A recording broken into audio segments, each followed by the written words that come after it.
Mister Arvind Gautam ji का कुछ संक्षिप्त परिचय आपके सामने रखना चाहता हूँ।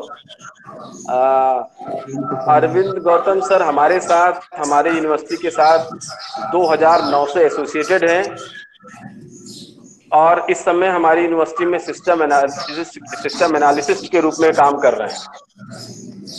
गौतम सर हमारी यूनिवर्सिटी के लिए इंफॉर्मेशन टेक्नोलॉजी में वन मैन आर्मी की रूप में काम कर रहे हैं। यूनिवर्सिटी की वेबसाइट को डिजाइन से लेके उसके जितने भी फंक्शंस हैं उनको चेंज करने से लेके जो भी नई इंफॉर्मेशन है वो सब गौतम सर करते हैं। उसके अलावा यूनिवर्सिटी का जो ऑनलाइन एग्जाम है, पीएचडी एग्जाम है, जो भी एप्लीकेशंस हैं, जितनी भी चीजें टेक्नोलॉजी से संबंधित हैं, उन सब के बारे में अपडेट करना, उनको ऑर्गेनाइज करना, उनको लुक आफ्टर करना, इस सारा काम हमारी यूनिवर्सिटी का गौतम सर करते हैं।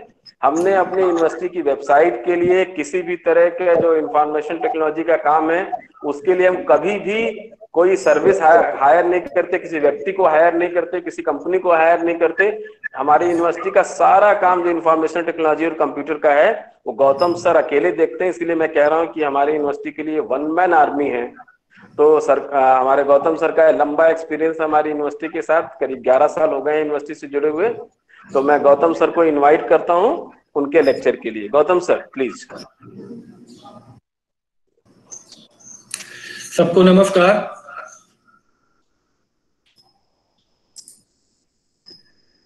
जैसा कि हम लोग जानते हैं इस टाइम पे सब कुछ ऑनलाइन मीडियम से ही हो रहा है और स्टूडेंट्स और टीचर्स दोनों के लिए ही ये काफी ज्यादा मुश्किल वक्त है कि हम लोग ऑफलाइन की जो क्लासेस है उससे दूर है और ऑनलाइन टीचिंग के माध्यम से ही सब कुछ काम हो रहा है।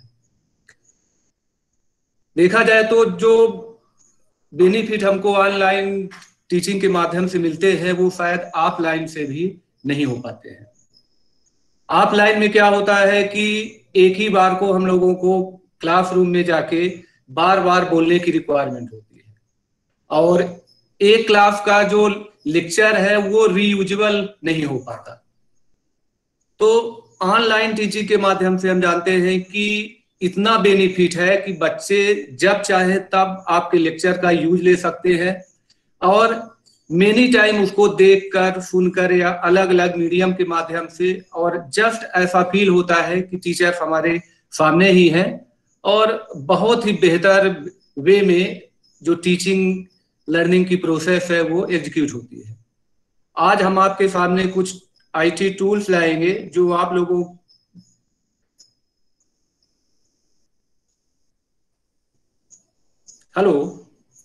तो एक टीचर्स के लिए जो यूजफुल आईटी टूल्स है, मतलब जो हर स्मार्ट टीचर्स को जानना चाहिए, उनमें से है best online streaming broadcasting software. इसमें हम आपको बताएंगे best screen recording software, best video editing software, best remote desktop software, data recovery software.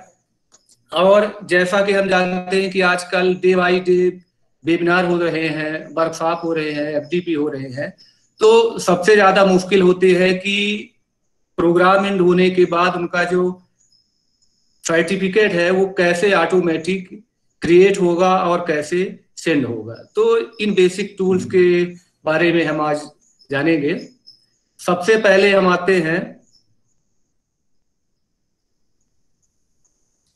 Best online streaming software.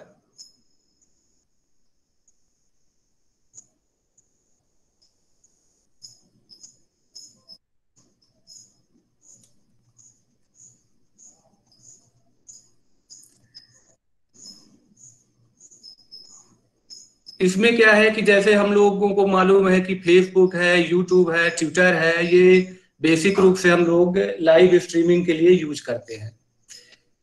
लेकिन आप ये सोचिए कि यदि आप लोग एक ही साथ यूट्यूब में या फेसबुक में एक से ज्यादा लोग लाइव होना चाहते हैं तो कैसे होंगे?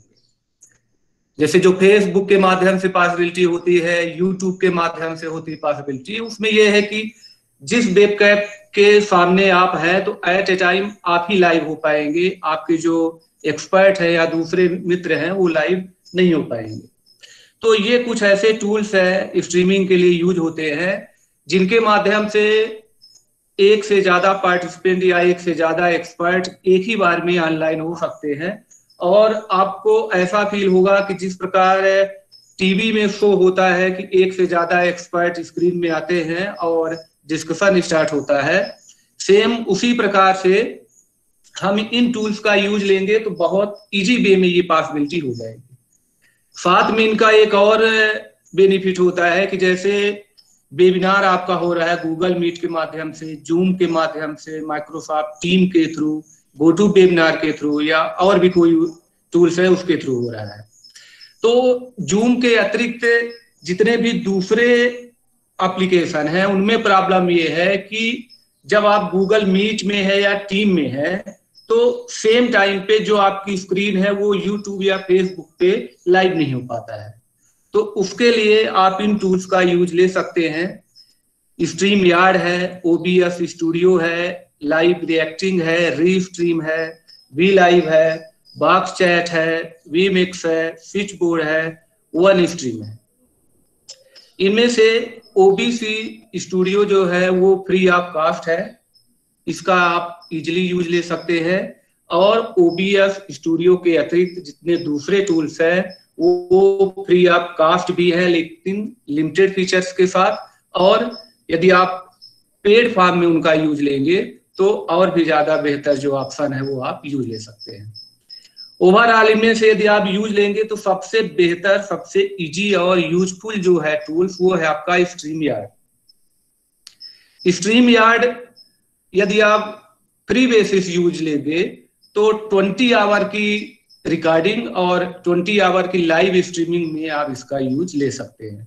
उससे ज्यादा यदि आपको यूज लेना है एक ईमेल आईडी से तो फिर या तो आप लाइसेंस उसका यूज लीजिए जो बहुत कम पैसे में अवेलेबल है, या आप दूसरी ईमेल आईडी का यूज ले सकते हैं। मतलब एक ईमेल आईडी का आपने यूज लिया तो आप 20 आवर तक लाइव स्ट्रीमिंग की जो फैसिलिटी है उसका यूज करेंगे। फिर दूसरी ईमेल आईडी से आप जैसे रजिस्टर्ड होंगे तो फिर आप उतना ही यूज ले सकते हैं। इस प्रकार बिना ₹1 के भी आप स्ट्रीम यार्ड के माध्यम से लाइव स्ट्रीमिंग का काम देख सकते हैं। और सबसे इजी सॉफ्टवेयर है ये, मतलब इसके लिए कोई IT नॉलेज की रिक्वायरमेंट नहीं है। जब भी आप चाहें तो बहुत बेहतर वे में आप इसका यूज ले सकते हैं। स्ट्रीम यार्ड क्या है? ब्राउजर बेस्ड एप्लीकेशन है। इसके लिए आप सिंपल ब्राउजर्स में जाएंगे और वहां आपने लिखा स्ट्रीम यार्ड, streamyard.com। तो यदि आप ऑलरेडी लॉगिन है, आपने यूज लिया हुआ है लाइव स्ट्रीमिंग के लिए तो ऑलरेडी यहाँ पे अवेलेबल हो जाएगा। नहीं है तो आप अपनी ईमेल आईडी का यूज लेंगे। ईमेल आईडी में पासवर्ड ऑटोमेटिक आएगा और उस पासवर्ड के माध्यम से आप लॉगिन हो जाएंगे। एक बार, सिर्फ एक ही बार आपको लॉगिन होना है। लॉगिन होने के बाद इस प्रकार से डैशबोर्ड जब आएगा तो वन टाइम सेटअप की रिक्वायरमेंट होगी डेस्टिनेशन का कि लाइव स्ट्रीमिंग आपका कहाँ पे होगा। तो जैसे इसमें आप जाएंगे डेस्टिनेशन में, ऐड कीजिए डेस्टिनेशन, तो यहाँ पे आपके सामने फेसबुक पेज का है, ग्रुप का है, प्रोफाइल का है, लिंक्डइन है, ट्विटर के लिए है, यूट्यूब के लिए है। मतलब डिफरेंट टाइप के जो सोशल मीडिया पेज है वहां पे लाइव होने की फैसिलिटी है। अब ये चूंकि फ्री ऑफ कॉस्ट आप यूज ले रहे हैं तो एट ए टाइम पे सिर्फ आप एक पे ही लाइव हो पाएंगे। यदि आपका पेड वर्जन होता तो एक ही बार में आपकी इवेंट फेसबुक पेज में भी, प्रोफाइल में भी, यूट्यूब, ट्विटर और दूसरे प्लेटफॉर्म में भी एक ही बार में आप लाइव हो सकते थे। तो इनमें से जो भी आपकी चॉइस है, जैसे मान लीजिए आपको फेसबुक पेज पे आना है तो आप फेसबुक पेज पे गए। स्ट्रीम यार्ड के माध्यम से यदि आप अपने फेसबुक पेज में लॉगिन हैं तो जो जो पेज आपके सामने, मतलब आपके प्रोफाइल में है, वो आपकी स्क्रीन पे आ जाएंगे। और आपने किसी भी एक ऐसे पेज का यूज लिया जिसके कोई व्यूअर ना हो टेस्टिंग के लिए, और क्रिएट ब्रॉडकास्ट पे आप जाइए। जितने भी प्रोफाइल्स यहाँ पे ऐड है वो ऑटोमेटिक यहाँ पे शो होंगे। तो जैसे हमको इस पेज पे यदि आना है लाइव के लिए तो मैंने यहाँ पे क्लिक किया। टाइटल और डिस्क्रिप्शन जो भी आपका इवेंट का नेम है वो आप यूज ले सकते हैं। जैसे आपने यहाँ लिखा टेस्टिंग, तो ये बाद में अपडेट भी हो जाएगा। फिर आपने क्लिक किया,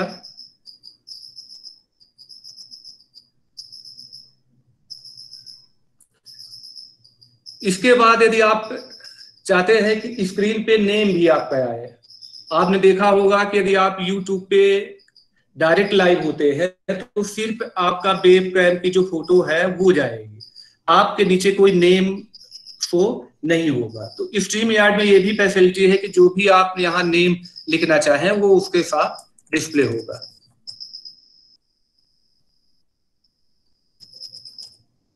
जो भी नेम आपको यहाँ लिखना है वो आप लिखिए। और यहाँ पे देखिए, पहला आपका काम क्या होगा कि ये जो स्क्रीन है इसको आप स्क्रीन पे लाइए, ऐड टू स्ट्रीम पे। तो ये आपने क्लिक किया और स्क्रीन पे आप आ गए। यहाँ पे आपके सामने देखिए गो लाइव है, मतलब आपने जैसे ही यहाँ पे क्लिक होगा आपके द्वारा तो आपके इस फेसबुक पेज पे ऑटोमेटिक लाइव हो जाएगा। और बेनिफिट्स क्या होगा कि व्यूअर के माध्यम से दिखा जाएगा। हेलो, आपके आवाज बिल्कुल साफ आवाज आ रही है। आपके नेटवर्क में कोई प्रॉब्लम होगी, आवाज बिल्कुल साफ आ रही है। आवाज प्रॉपरली नहीं आ पा रही है सर। सर आपके नेटवर्क में कोई प्रॉब्लम होगी, बिल्कुल साफ आवाज आ रही है। नहीं आ पा रही है, बीच में आ रही है आवाज सर, आ रही है। हेलो, अभी आ रही है सर आवाज? गौतम सर आप कंटिन्यू करें, आप बिल्कुल क्लियर है भाई, आप कंटिन्यू करें गौतम सर। Okay sir. अब इसमें क्या होगा कि व्यूअर के माध्यम से जो भी यहाँ लिखा जाएगा वो आपके ऑटोमेटिक यहाँ पे तो होगा, लेकिन लाइव होने के बाद।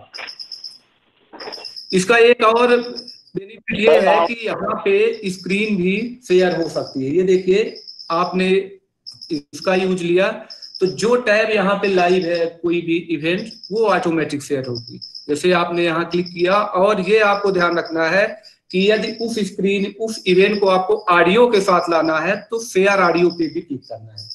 अदरवाइज क्या होगा, सिर्फ वीडियो जाएगा और ऑडियो म्यूटेड वे में रहेगा। तो शेयर ऑडियो पे आपने क्लिक किया और जिस एप्लीकेशन को आपको लाना है, जैसे क्रोम टैब और ये मीट की इवेंट है, तो ये आपने इस प्रकार से क्लिक किया तो ये स्ट्रीम यार्ड में आएगा। अब यहाँ पे क्या हो रहा है कि एक स्क्रीन में आपका वेब कैम की इमेज जाएगी, दूसरे स्क्रीन में जो इवेंट्स आपका लाइव है वो भी आ सकता है। साथ में यदि आप चाहते हैं कि आपके एक्सपर्ट टीम में और भी जो है डिस्कशन के लिए उनको आपको लाना है तो आप इनवाइट पे क्लिक करिए और ये लिंक जो आपके सामने है इसको जस्ट कॉपी कीजिए और अपने एक्सपर्ट को मेल के माध्यम से, व्हाट्सएप के माध्यम से या जो भी माध्यम है उस माध्यम से सिर्फ आपको लिंक भेजना है। जैसे ही लिंक एक्सपर्ट के द्वारा क्लिक होगी ऑटोमेटिक आपके स्क्रीन पे यहाँ एक रिक्वेस्ट आएगा कि he want to join your live stream. तो आपने उसको एडमिट किया। फिर एडमिट होने के बाद यहाँ पे जैसे अभी आपके सामने 2 स्क्रीन है तो उस एक्सपर्ट की एक और स्क्रीन आएगी, तीसरा एक्सपर्ट आएगा तो उसकी एक और स्क्रीन आएगी और सिंपली आप उसको ऐड टू स्क्रीन के माध्यम से स्क्रीन पे ला सकते हैं। और जब आपको हटाना है उसको स्क्रीन से तो आपके सामने ऑप्शन होगा रिमूव स्क्रीन, तो सिर्फ ये रहेगा। इसको भी आपको हटाना है तो इस प्रकार कर सकते हैं, मतलब कि लाइव स्ट्रीम स्क्रीन पे जब भी आप चाहें तो यहां से स्क्रीन ऐड हो जाएगी और स्क्रीन आपकी रिमूव हो जाएगी। तो एक साथ आप 6 एक्सपर्ट के साथ लाइव स्ट्रीम के माध्यम से फेसबुक में, यूट्यूब में आप लाइव हो सकते हैं और सिंपल आप जाएंगे गो लाइव पे क्लिक होते ही लाइव हो जाएंगे। ये जैसे मैंने क्लिक किया तो इन्फो मैसेज के रूप में यहाँ पे लिख के आ जाएगा। अब व्यूअर के माध्यम से जो भी लिखा जाएगा, जैसे हमने लिखा यहाँ पे ओके, तो ये ओके आ रहा है यहाँ पे। अब इसमें इस ओके को आप फेसबुक लाइव या यूट्यूब स्क्रीन पे भी ला सकते हैं। ये आपने यहाँ पे क्लिक किया शो, तो शो यहाँ पे शो भी हो जाएगा। तो जितने भी फेसबुक के यूट्यूब के व्यूअर हैं उनको आप स्क्रीन पे इस प्रकार से ला सकते हैं।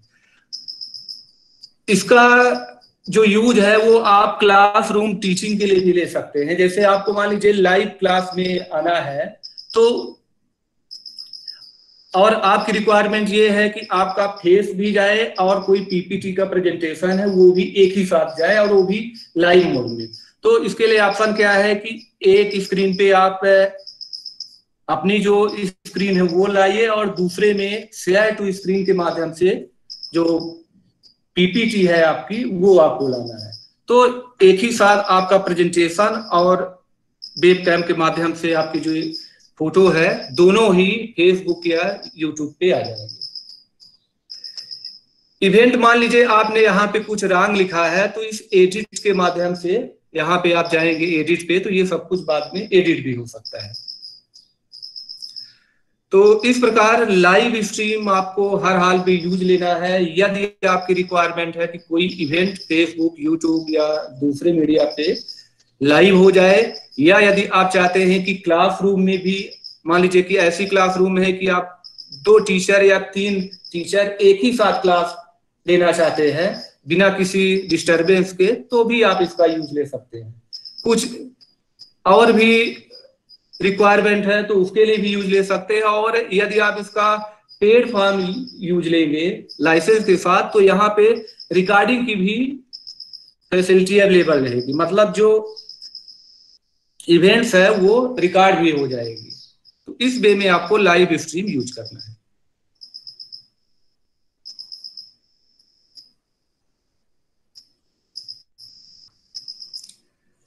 तो जितने भी स्ट्रीमिंग के लिए टूल्स हैं, हमारे व्यू में सबसे सिंपल, सबसे बेहतर और यूजफुल है StreamYard। सेकंड पे है OBS studio. OBS studio total free of cost है, ओपन सोर्स का है। तो इसका सिर्फ फ्री जो एप्लीकेशन है वही अवेलेबल है।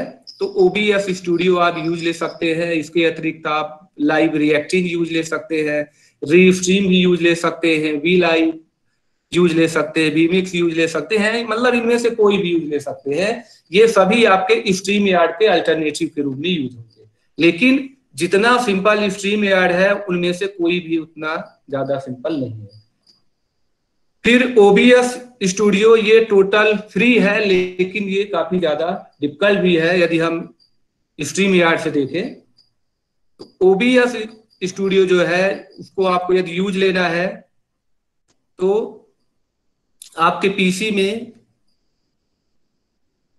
इंस्टॉल होने के बाद इस प्रकार से आएगा आइकन उसका OBS स्टूडियो। इसको आपने ओपन किया,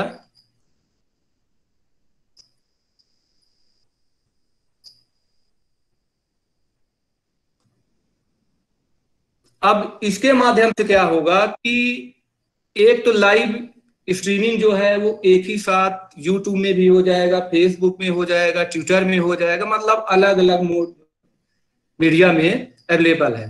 साथ में इसका जो दूसरा बेहतर रूप है, स्ट्रीमिंग से भी ज्यादा बेहतर, वो है आपका कि इसमें रिकॉर्डिंग भी हो जाएगी। जैसे मान लीजिए कि आपका कुछ पीपीटी है प्रेजेंटेशन के लिए और उसको आप चाहते हैं कि वीडियो के फॉर्म में आ जाए, तो उसके लिए आप OBS स्टूडियो का भी यूज ले सकते हैं। मतलब OBS स्टूडियो एक ऐसा फ्री ऑफ कॉस्ट एप्लीकेशन है जिसके द्वारा आप जितनी चाहे उतनी विंडो यहाँ पर छोटे छोटे पार्ट में रखिए। रखने के बाद वो लाइव स्ट्रीमिंग भी हो जाएगी और साथ में आप चाहते हैं कि स्ट्रीमिंग ना हो, सिर्फ रिकॉर्डिंग हो, तो वो रिकॉर्डिंग भी हो जाएगी। तो यहाँ पे देखिए ये इसके माध्यम से स्ट्रीमिंग होगी फेसबुक में या यूट्यूब में। और इसके माध्यम से क्या होगा, रिकॉर्डिंग होगा। लेकिन रिकॉर्डिंग होने के पहले या स्ट्रीमिंग होने के पहले कुछ सेटिंग की रिक्वायरमेंट होगी। जैसे यहाँ पे सोर्स में आपको जो जो यहाँ पर लाएंगे विंडो में वो सब कुछ अवेलेबल होगा। तो यहाँ पे देखिए प्लस आइकन है, माइनस आइकन है, माइनस के माध्यम से रिमूव हो जाएगा, प्लस के माध्यम से ऐड हो जाएगा। तो जैसे आप यहाँ पे गए ऐड पे अब आपको जो भी लाना है, जैसे आपको पीपीटी प्रेजेंटेशन लाना है या कोई क्रोम का टैब है वो लाना है, तो वो आप यहाँ पे यूज ले सकते हैं। ब्राउजर्स का भी आप यूज ले सकते हैं। इमेजेस यदि आपका है तो उसके का भी आप यूज लेंगे। इमेज स्लाइड शो भी हो जाएगा। मीडिया यदि ऑलरेडी कोई वीडियो है उसको आपको यहाँ पे रखना है तो वो भी रख सकते हैं। इसके अतिरिक्त यदि आपको कुछ लिखना है तो उसके लिए भी आप यूज ले सकते हैं।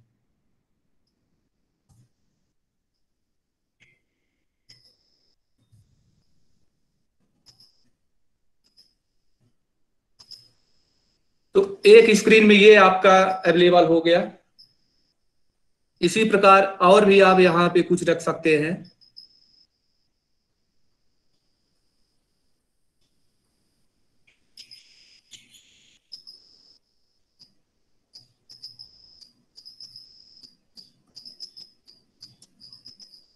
इसके माध्यम से यदि ये meet.google.com की जो विंडो ऑलरेडी ओपन है उसको यदि आपको स्क्रीन पे लाना है वो भी यहाँ पे आ जाएगा।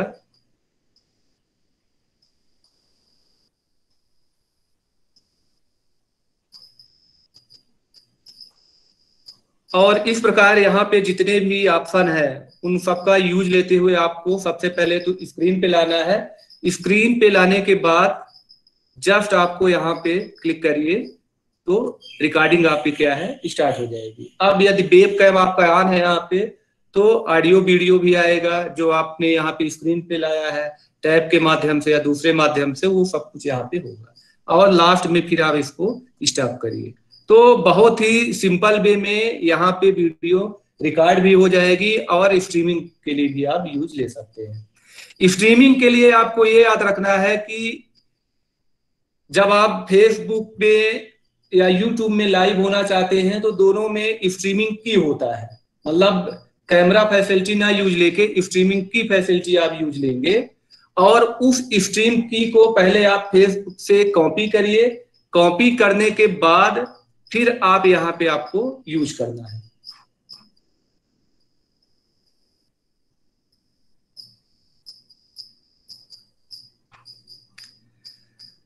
तो स्ट्रीम यार्ड का आप यूज लीजिए यदि आपका उद्देश्य है लाइव स्ट्रीमिंग होना। यदि आपका ऑब्जेक्टिव है कि लाइव स्ट्रीमिंग हो और रिकॉर्डिंग भी हो तो आप OBS स्टूडियो यूज ले सकते हैं। स्ट्रीम यार्ड को आपको नहीं यूज लेना है तो अल्टरनेटिव के रूप में आप रीस्ट्रीम, बी लाइव, इनमें से कोई भी ऐप आप यूज ले सकते हैं। और सबसे बेहतर ये है कि जो भी आपको यूज लेना है ऑनलाइन टीचिंग के लिए या दूसरे उद्देश्य के लिए, तो आपको अपने से ही सब कुछ सीखना है। मतलब जब आपका ऑब्जेक्टिव ये रहे कि बिना किसी दूसरे के हेल्प के हमको अपने से ही सीखना है, सिर्फ गूगल का आप यूज लीजिए और जब तक उसमें आप एक्सपर्ट ना हो जाइए तब तक उसको सीखेंगे तो ऑटोमेटिकली वो आप में आ जाएगी। और जैसे ही आप दूसरे पे डिपेंडेंट हो जाएंगे तो वहां पे थोड़ा सा लर्निंग में बैरियर क्रिएट होते हैं। दूसरे स्टेप में हम आते हैं कि जैसे मान लीजिए आपका कोई पावर पॉइंट प्रेजेंटेशन है, अब उसको आप चाहते हैं कि यूट्यूब पे या फेसबुक पे रिकॉर्ड होने के बाद अपलोड हो, तो उसके लिए आपको रिक्वायरमेंट होती है स्क्रीन रिकॉर्डिंग सॉफ्टवेयर की या एप्लीकेशन की। तो ये जो कुछ टूल्स है इनका आप यूज ले सकते हैं और इनमें से सिर्फ एक टूल्स ऐसा है जो फ्री ऑफ कॉस्ट है जितनी हमारी लिस्ट में शो हो रहा है, और दूसरे सभी टूल्स जो है सॉफ्टवेयर वो लाइसेंस बेस है। मतलब उनका आप जब लाइसेंस लेंगे तो बेहतर वे में यूज लेंगे, फ्री ऑफ कॉस्ट यूज लेंगे तो वाटर मार्क के साथ यूज करेंगे। तो आप स्ट्रीम यार्ड का भी यूज ले सकते हैं रिकॉर्डिंग के लिए। स्ट्रीम यार्ड से भी बेहतर ऑप्शन है आप OBS स्टूडियो यूज लीजिए, जो टोटल फ्री ऑफ कॉस्ट है। लेकिन OBS स्टूडियो में क्या है, 2 ड्रॉबैक है। पहला ये है कि ये थोड़ा सा डिफिकल्ट है, मतलब बहुत ज्यादा सेटिंग की रिक्वायरमेंट होती है। दूसरा ये है कि इसमें इको प्रॉब्लम होती है, जैसे ही साउंड रिकॉर्ड होगा माइक के माध्यम से तो इको भी साथ में आता है। और इसमें सिर्फ क्या है, रिकॉर्डिंग की फैसिलिटी है, तो रिकॉर्ड होने के बाद एडिट की फैसिलिटी के लिए आप फिर दूसरे ऐप पे जाएंगे और उसके माध्यम से वो एडिट होगा। तो यदि आपके पास कोई लाइसेंस सॉफ्टवेयर ना हो तब आप हर हाल पे OBS एप्लीकेशन का यूज ले सकते हैं। और यदि आप चाहते हैं कि कुछ पैसा दें, लाइसेंस बेस में लें, या जैसा कि YouTube में हम देखते हैं कि बहुत अच्छे अच्छे वीडियो आते हैं, मतलब ऑडियो भी है, वीडियो भी है, साथ में PPT भी है, और बहुत सारे एनिमेशन आ रहे हैं, इमेजेस आ रहे हैं, मतलब उनका जो वे ऑफ प्रेजेंटेशन होता है वीडियो में वो बहुत ही अट्रैक्टिव होता है। तो यदि उस वे में आप चाहते हैं कि आपका वीडियो रिकॉर्ड हो तो फिर ना तो स्ट्रीम यार्ड अच्छा है ना तो OBS अच्छा है। फिर उस केस में यदि आप PC में यूज लेना चाहते हैं विंडोज में, तब आपको पेड सॉफ्टवेयर ही यूज लेना होगा जो ज्यादा बेहतर होगा। यदि आप एंड्रॉयड यूजर है, मोबाइल में है, तो मोबाइल के केस में बहुत सारे फ्री ऑफ कॉस्ट ऐप भी अवेलेबल है, लेकिन बेहतर है कि इनमें से कोई भी आप पेड सॉफ्टवेयर यूज करें। इन पेड में से सबसे जो बेहतर हमारी जो चॉइस है वो है आपका वैंडीकैम। ये मतलब बहुत ही यूज है और काफी ज्यादा फैसिलिटी इसमें अवेलेबल है। आप इमेज को जिस भी एरिया में रखना चाहेंगे वो रख लेंगे, एनिमेशन की फैसिलिटी है, मतलब एक वीडियो एडिटिंग के लिए, वीडियो रिकॉर्डिंग के लिए जितने फीचर्स आप सोचेंगे वो सब कुछ इसमें अवेलेबल है। इसका आपको यदि यूज न लेना हो तो फिर आपके पास एक और ऑप्शन है एक्टिव प्रेजेंटर का। एक्चुअली में जितने भी प्रोफेशनल टीचर हैं, ट्यूटर्स हैं, वो मोस्टली इसी सॉफ्टवेयर का यूज लेते हैं, एक्टिव प्रेजेंटर। साथ में सबसे जो महंगा सॉफ्टवेयर है लेकिन बहुत ही बेहतर है वो है आपका टेकस्मिथ कैमटेसिया। आप इसका यूज ले सकते हैं, लेकिन इसका जो लाइसेंस है टेकस्मिथ का वो सबसे ज्यादा कॉस्टली है, इनमें मतलब सबसे ज्यादा कॉस्टली आपको पड़ेगा। इसके अतिरिक्त आप इनमें से कोई ऐप भी यूज ले सकते हैं, लेकिन सभी ये क्या है, फ्री ऑफ कॉस्ट के साथ लाइसेंस के रूप में भी है। लेकिन जब आप फ्री ऑफ कॉस्ट ऐप इनका यूज करेंगे तो सभी वीडियो में वाटर मार्क में उसी ऐप का नेम आएगा। जैसे यदि हम वैंडीकैम का यूज लेंगे तो वीडियो में क्या है, वाटर मार्क आएगा। एक्टिव प्रेजेंटर का यूज लेंगे तो भी वीडियो में वाटर मार्क आएगा। तो यदि वाटर मार्क हमको नहीं यूज लेना है तो लाइसेंस फॉर्म में यूज लेंगे, अदरवाइज OBS स्टूडियो आपको यूज करना है। तो इनमें से एक को मैं देखता हूं कैसे आपको यूज लेना है।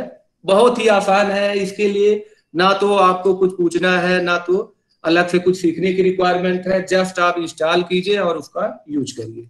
तो जैसे ये देखिए वैंडीकैम है, इंस्टॉल है ऑलरेडी, इसको मैंने रन किया। रन होने के बाद यहां पे देखिए ये क्या है, रिकॉर्डिंग ऑप्शन है। जैसे ही इस पे क्लिक होगा तो रिकॉर्डिंग स्टार्ट हो जाएगी, और जो प्री सेटिंग है, मतलब इस वीडियो के पहले आपने जो किया है सेटिंग, उसी सेटिंग के अनुसार रिकॉर्डिंग स्टार्ट होगी। तो यदि वीडियो में आवाज है। हेलो, हाँ गौतम सर आप कंटिन्यू करें, किसी का माइक अनम्यूट हो गया होगा, आप कंटिन्यू करें। यहाँ पे देखिए ये आपका है ऐड वेब कैम ओवरले, मतलब प्रेजेंटेशन में साथ में वेब कैम भी ऐड हो जाएगा। तो ये वेब कैम है। वेब कैम को आपको कैसे यूज लेना है, कौन सा कैमरा है, ये सब कुछ ऑटोमेटिक यहाँ पे शो हो जाएगा।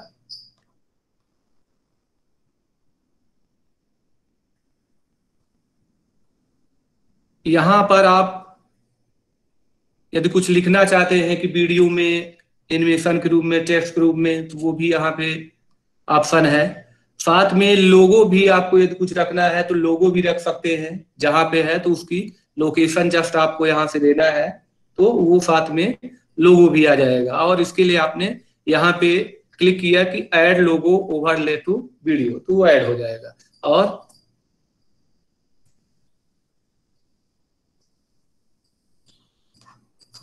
ये आपकी माइक के लिए है, माइक्रोफोन आपको कौन सा यूज लेना है वो सब कुछ यहां से हो जाएगा सेटिंग। और इसके बाद जस्ट आप रिकॉर्ड पे क्लिक करिए।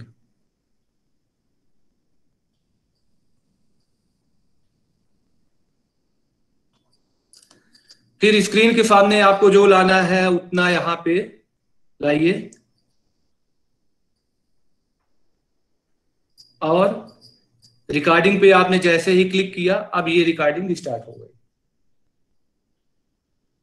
तो इस प्रकार ये बहुत ही इजी वे में आप इसका यूज ले सकते हैं। ये रिकॉर्डिंग एंड हो गई और फिर आप उसको देख लेंगे। लेकिन मेन जो इशू है, मतलब ये सब कुछ जो आप चाहते हैं कि वीडियो रिकॉर्डिंग में फीचर्स हो, तो ऑल फीचर्स यहाँ पे अवेलेबल है। सिर्फ प्रॉब्लम ये है कि वाटर मार्क के रूप में ये यहाँ पे शो होगा कंपनी का नेम, तो ये सिर्फ इसका ड्रॉबैक है। इसके अतिरिक्त यदि आप उस और दूसरा सॉफ्टवेयर यूज लेना चाहते हैं तो टेक स्मिथ का जो कैमटेसिया है इसका आप यूज ले सकते हैं। ये मतलब जितने भी रिकॉर्डिंग है, यदि आपका उद्देश्य ये है कि पीपीटी के माध्यम से वीडियो डेवलप हो तो उस केस में ये ज्यादा बेहतर है। बेनिफिट क्या है कि ये एड इन के रूप में आपके पावर पॉइंट के साथ ऑलरेडी ऐड हो जाएगा। तो जब आप पावर पॉइंट में जाएंगे प्रेजेंटेशन के लिए तो वहां पर मतलब बिना इस सॉफ्टवेयर को ओपन हुए ही डायरेक्ट आप पावर पॉइंट के माध्यम से भी वीडियो आपकी रिकॉर्ड होगी। और ओपन होने के बाद न्यू रिकॉर्डिंग पे आप जाइए।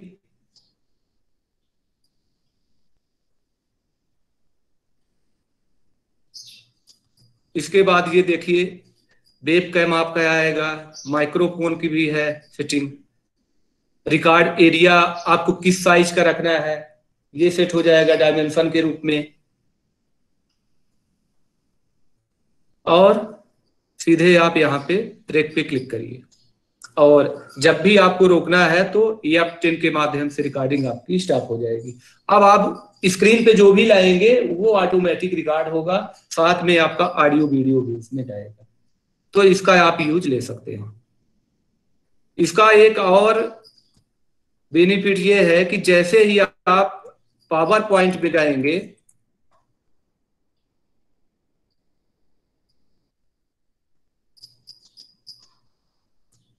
तो उस पावर पॉइंट में एड इन्स के रूप में ऑलरेडी अवेलेबल होगा। देखिए यहाँ पे ऑलरेडी वो अवेलेबल है। यहाँ से भी कैमरे की सेटिंग होगी, माइक का होगा सेटिंग, लेआउट वगैरह आपको क्या रखना है, स्क्रीन की साइज क्या रखना है वो सब कुछ रखिए। और स्लाइड जो आपका है तो हाफ पोर्शन में आप स्लाइड रख सकते हैं, हाफ में अपना जो वेब कैम का ऑडियो वीडियो है उसको रख सकते हैं। तो डायरेक्ट पावर पॉइंट के माध्यम से भी आपका वीडियो रिकॉर्ड हो जाएगा यदि आप इस ऐप का यूज करते हैं। इसके अतिरिक्त एक YouTube मूवी मेकर ऐप भी अवेलेबल है जो फ्री ऑफ कॉस्ट है, इसका भी आप यूज ले सकते हैं। ये बहुत ही इजी है, लेकिन इसमें भी क्या है वाटर मार्क आ जाएगा आपके वीडियो में, लेकिन ये बहुत ही ज्यादा इजी है। इस प्रकार यहाँ पे आएंगे, रिकॉर्डिंग पे जाएंगे और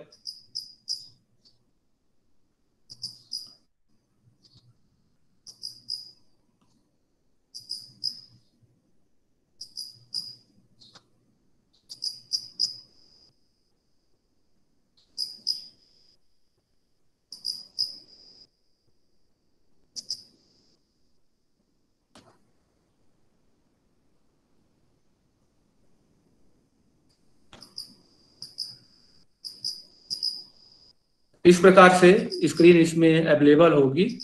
तो बहुत ही इजी वे में आप इसका भी यूज ले सकते हैं।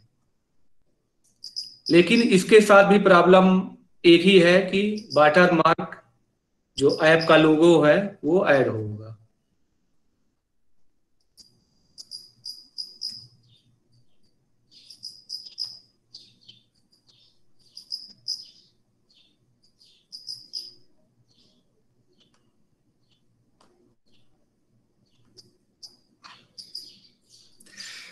इसके अतिरिक्त कुछ ऐसे भी ऐप हैं जो बिना डाउनलोड हुए इंटरनेट के माध्यम से स्क्रीन रिकॉर्डिंग की फैसिलिटी भी देते हैं।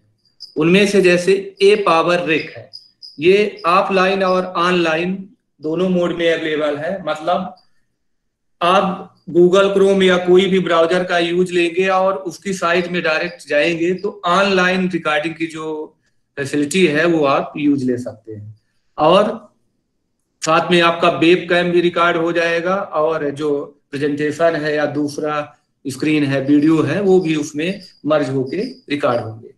एक और बेहतर ऑप्शन है आइसक्रीम स्क्रीन रिकॉर्डर। ये भी बहुत अच्छा सॉफ्टवेयर है, लेकिन ये सभी पेड सॉफ्टवेयर है। एक फ्री में आपको यहाँ पे अवेलेबल होता है फ्लैक्स वैक्स एक्सप्रेस के नाम से, लेकिन ये भी लिमिटेड फीचर के साथ है। ज्यादा यदि अच्छा फीचर यूज लेना है तो प्रो पे आपको जाना होगा।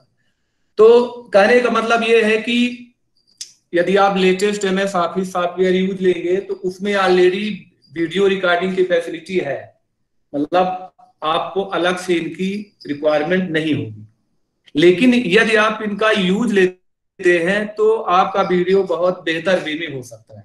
मतलब एक वीडियो में जो कुछ भी रिक्वायरमेंट होती है कि जो स्पीकर है उसका फोटो भी रहे, वो जो बोल रहा है उसी टाइम पे टेक्स्ट वहां पे डिस्प्ले हो प्रेजेंटेशन के साथ, इमेज डिस्प्ले हो, कुछ क्वेश्चन भी डिस्प्ले हो, तो उसके लिए फिर आपको पेड सॉफ्टवेयर ही यूज लेना होगा। और इन सॉफ्टवेयर का बेनिफिट ये होगा कि आपको अलग से वीडियो एडिटिंग सॉफ्टवेयर की रिक्वायरमेंट भी नहीं होगी। मतलब साथ में आपका वीडियो एडिट भी होगा, जो इको आ रहा है, डबल साउंड आ रहा है, वो एक लेवल तक रिमूव भी हो जाएंगे। हालांकि आप कोई भी एप्लीकेशन यूज लेंगे तो पूर्ण रूप से जो इको है वो नहीं जा पाएगा, क्योंकि यदि आप चाहते हैं कि इको पूर्ण रूप से गायब हो जाए आपकी वीडियो से तो उस केस में जो आपकी आवाज है वो काफी ज्यादा फिर स्लो हो जाएगी, तो वीडियो की जो क्वालिटी है वो थोड़ा सा डाउन होगी। तो इस प्रकार से आप इनको यूज कर सकते हैं।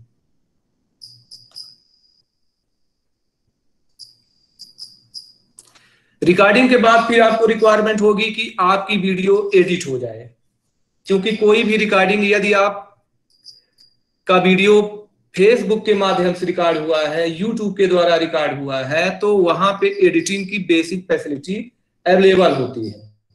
एडिट की बेसिक फैसिलिटी में क्या होता है कि आपका वीडियो ट्रिम हो जाए या छोटे छोटे पोर्शन में स्प्लिट होके डाउनलोड हो और फिर आपने जितने भी पोर्शन है सबको एक साथ ज्वाइन किया, या सीक्वेंस आप चाहते हैं कि आगे पीछे हो जाए, थोड़ा सा इको कंट्रोल हो जाए, टाइटल ऐड हो जाए, तो इन सब के लिए आपको वीडियो एडिटिंग सॉफ्टवेयर की रिक्वायरमेंट होती है। हालांकि यदि आप यूट्यूब पे जाएंगे तो वहां पे ऑटोमेटिक आपको एडिट की फैसिलिटी जो है वो अवेलेबल रहेगी। लेकिन बेहतर ये है कि आप इनमें से कोई एक सॉफ्टवेयर यूज करें, जिनमें से आपका ये जो सबसे लास्ट में है हिट फिल्म एक्सप्रेस और शॉर्टकट, साथ में लाइट वर्क, ये आपके तीनों फ्री ऑफ कॉस्ट है। इनका भी लाइसेंस है, लेकिन आप यदि फ्री एप्लीकेशन इनका यूज लेते हैं तो भी आपका सिंपल वीडियो एडिट होगा। लेकिन एज ए प्रोफेशनल यदि आप चाहते हैं कि आपके वीडियो में सब कुछ एडिट हो जाए, जो भी आप चाहते हैं कि फेस दूसरे का रहे, आवाज ही दूसरे की आ जाए, या आवाज की जो स्पीड है वो कम ज्यादा हो जाए, मतलब जस्ट आप चाहते हैं कि फेक टाइप का वीडियो क्रिएट हो जाए, लोगो आ जाए। मतलब जैसे आप देखते हैं कि बहुत सारे डुप्लीकेट वीडियो मार्केट में वायरल होते हैं अलग अलग सोशल मीडिया प्लेटफॉर्म पे, तो उसके लिए फिर जो बेहतर पेड सॉफ्टवेयर है वो आप यूज करना पड़ेगा। तो सबसे एक्सीलेंट जो वीडियो एडिटिंग के लिए अभी है 2020 में, वो है आपका एडोब का। एडोब के एक्चुअली में कोई भी एप्लीकेशन होता है वो नॉर्मली बेहतर ही होता है और उसके बहुत कम अल्टरनेटिव मार्केट में अवेलेबल होते हैं। जैसे एडोब का जो पीडीएफ रीडर है, हम लोग जानते हैं कि जब से ये मार्केट में लॉन्च हुआ है तो उसका कोई उतना अच्छा जो अल्टरनेटिव है वो मार्केट में आज तक नहीं अवेलेबल है। मतलब आज भी हम लोग एडोब रीडर ही यूज करते हैं। मतलब मार्केट में बहुत सारे ऐसे सॉफ्टवेयर है कि 30-40 साल होने के बावजूद भी उनका कोई अल्टरनेटिव मार्केट में नहीं है। जैसे MS ऑफिस उनमें से एक है, कि एक्सेल है, वर्ड है, इनके अल्टरनेटिव में बहुत सारे मार्केट में ऐप है, लेकिन फिर भी उनका कोई एग्जैक्ट अल्टरनेटिव नहीं हो पाया।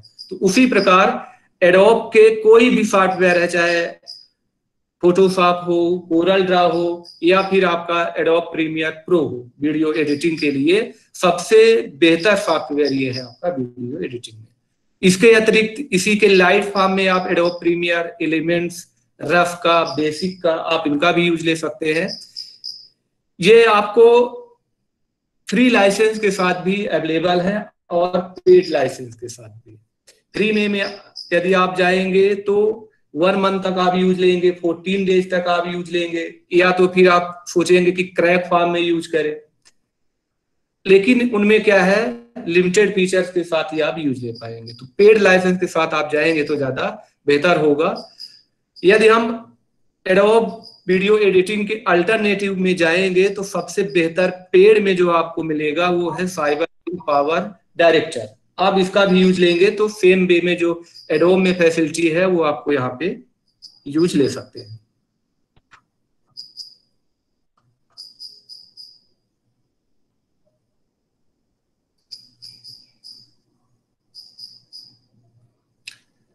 फिर अब है क्या कि हम लोग ऑनलाइन हैं और आने वाले टाइम में ये भी पॉसिबिलिटी है कि सब कुछ अभी ऑनलाइन हो, और आने वाले टाइम में ये भी चांसेस है कि सब कुछ वर्चुअल ही हो जाए। तो वर्क फ्रॉम होम की रिक्वायरमेंट अक्सर होगी, या मान लीजिए कोई प्रॉब्लम आती है तो उसके लिए फिर ये होता है कि दूसरे एक्सपर्ट का हम हेल्प लें और सब कुछ ऑनलाइन जो हमारी प्रॉब्लम है वो भी सॉल्व हो जाए। तो उसके लिए हमको रिक्वायरमेंट होती है रिमोट डेस्कटॉप एप्लीकेशन की।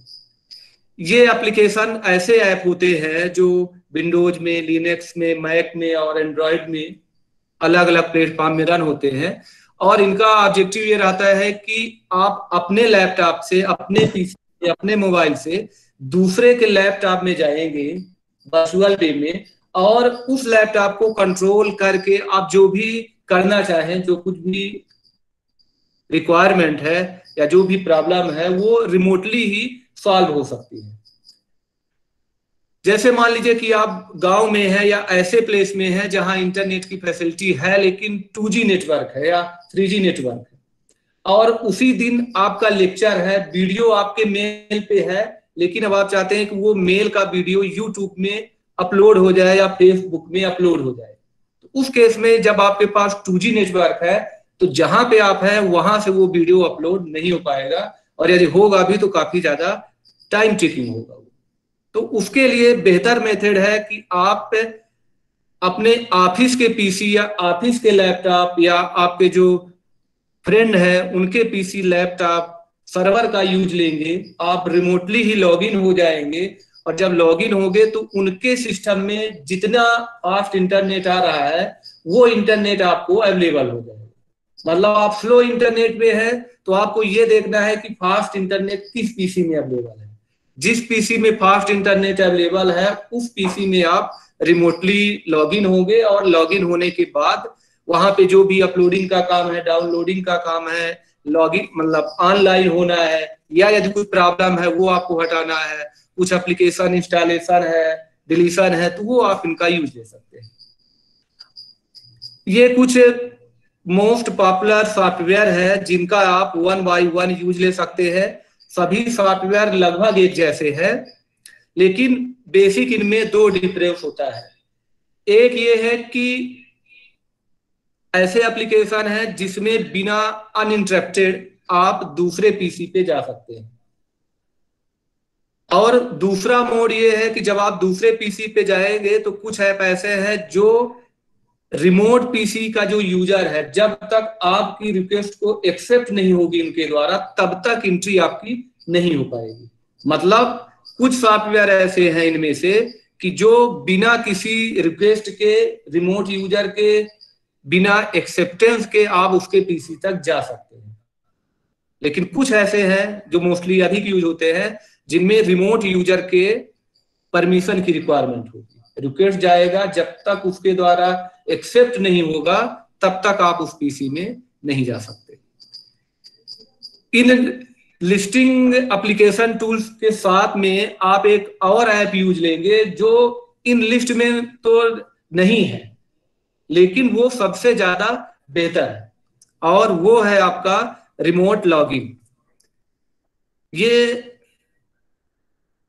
ऑटोमेटिक यहाँ पर जो इनबिल्ड एप्लीकेशन के रूप में यूज होता है, रिमोट डेस्कटॉप या आईडीसी, इस ऐप का आप यूज लेंगे तो किसी भी लैपटॉप में, सर्वर में, मतलब जो आईपी बेस है, मतलब उस पीसी में कोई ना कोई आईपी है या साइट का नेम है, तो आप बिना किसी रुकावट के आप एक बार एंट्री होंगे और जब तक आपको रहना हुआ वहां रह सकते हैं।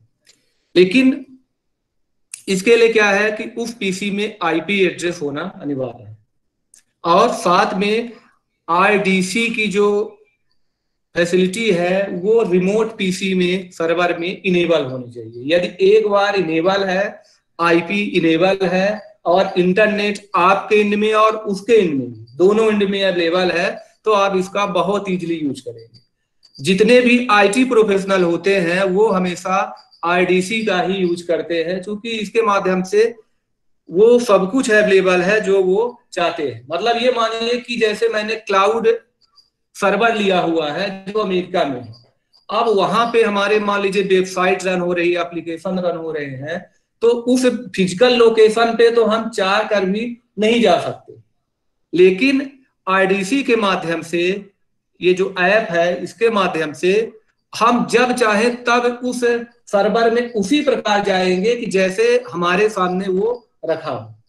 तो डेमो के रूप में जैसे मैं आपको दिखाऊंगा कि यदि सर्वर में आपके आईपी इनेबल्ड है और आईडीसी इनेबल्ड है तो आप रिमोटली कैसे लॉगिन होंगे। सबसे पहले आपको उस कंप्यूटर का आईपी एड्रेस डालना है।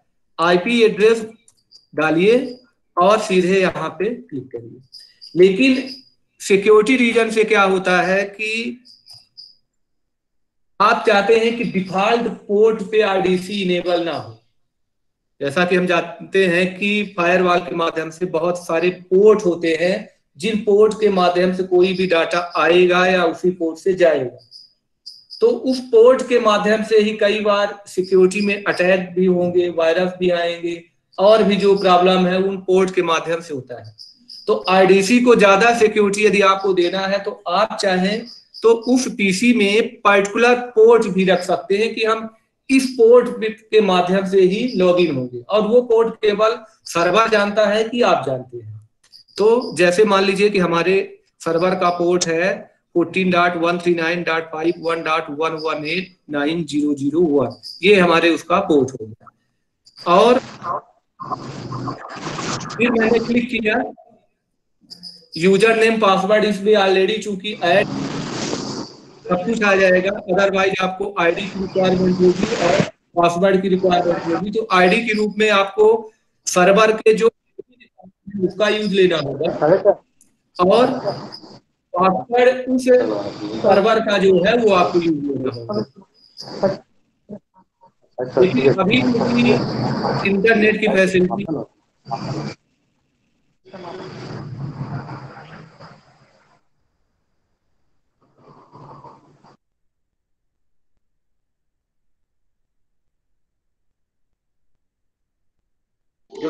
गौतम जी, मैंने गलती से आपको म्यूट कर दिया है, मैं दूसरे को म्यूट कर रहा था, आप अनम्यूट हो जाइए। गौतम सर अनम्यूट कर लीजिए, गलती से हो गया। अच्छा अच्छा।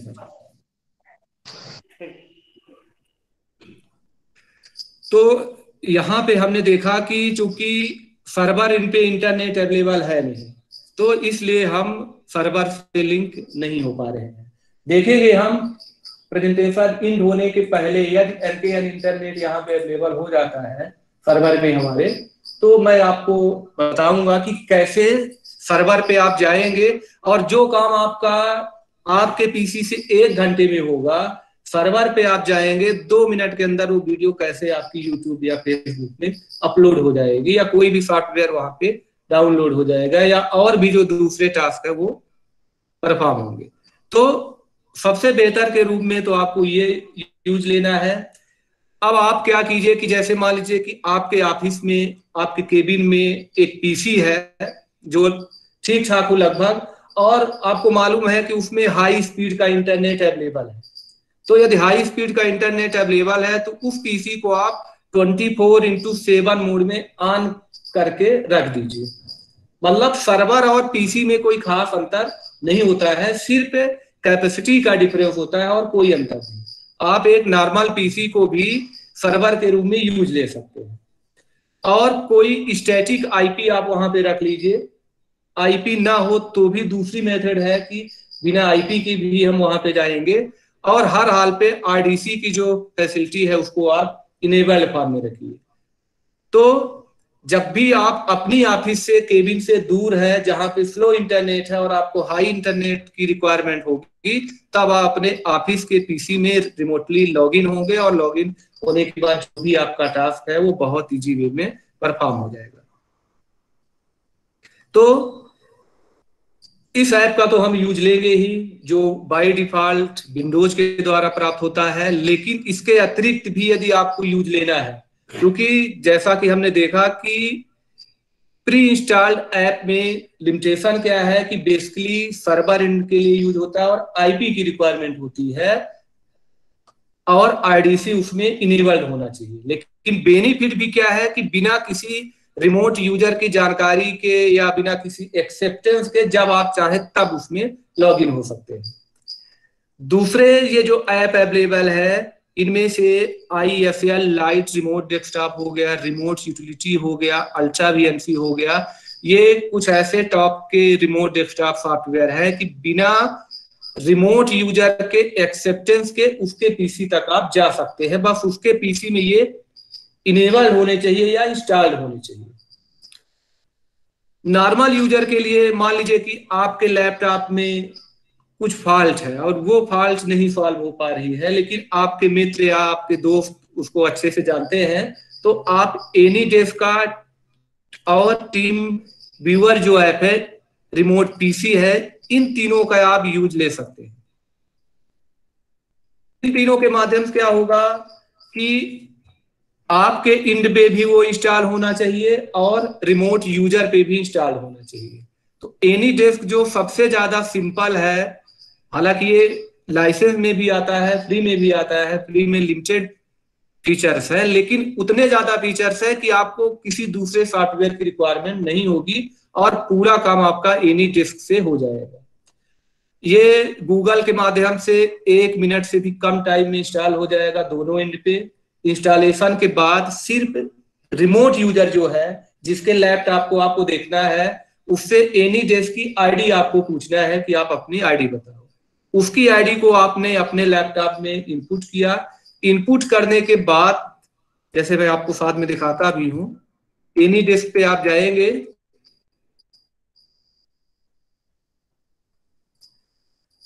और ये आपकी यहाँ पे आईडी है 9356137009। ये आईडी यदि आप रिमोट यूजर को देंगे तो वो आपके पीसी में लॉगिन हो जाएगा, और रिमोट यूजर की जो भी आईडी है वो यहाँ पे आप डालेंगे, और इनपुट करने के बाद आपने यहाँ पे क्लिक किया। ये यदि वैलिड होती तो रिक्वेस्ट वहां पे जाना, चूंकि ये आईडी इनवैलिड है तो रिक्वेस्ट जाने के पहले ही क्लोज जाएगी। इसके पहले जो यहाँ पे रिमोट लॉगिन मैंने किया था वो कुछ यहाँ पे आईडी अवेलेबल है। यदि मैं इन आईडी का यूज लूं तो अभी भी यदि रिक्वेस्ट जाने के बाद रिमोट यूजर के माध्यम से एक्सेप्टेंस की रिक्वायरमेंट होगी, यदि उन्होंने एक्सेप्ट किया तो मैं उनके लैपटॉप में लॉगिन हो जाता है। लेकिन चूंकि उनका लैपटॉप अभी क्लोज है और यदि ऑन भी होगा तो उन्होंने इसको डिनाई किया है, तो इस कारण से मैं उनके उसमें नहीं जा सकता।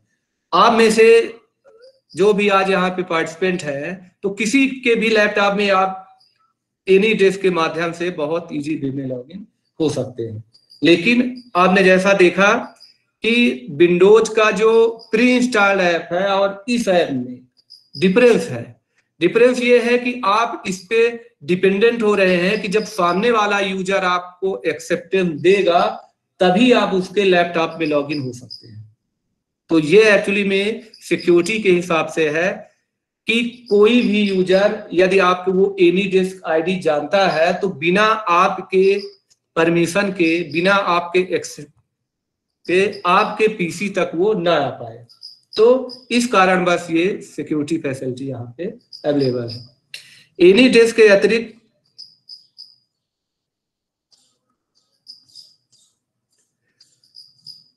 आप एमी का भी यूज ले सकते हैं। मोस्टली जितने आईटी प्रोफेशनल होते हैं वो एनीडेस्क से ज्यादा पुट्टी और एमी सॉफ्टवेयर यूज करते हैं, क्योंकि इन दोनों सॉफ्टवेयर में फैसिलिटी ये होती है कि हम अपने पीसी में टेलनेट के या रिमोट इनके जो भी EXE कोड यदि हम लिखते हैं पावर सेल में, वो ऑटोमेटिकली दूसरे में एग्जीक्यूट होगा। जैसे मान लीजिए कि आपका राउटर है, सर्वर है, उसमें यदि फॉल्ट हो गई तो उसके लिए फिर जो आईटी प्रोफेशनल होंगे वो एमी एडमिन यूज लेंगे या साथ में पुट्टी एक सॉफ्टवेयर होता है उसका यूज करें।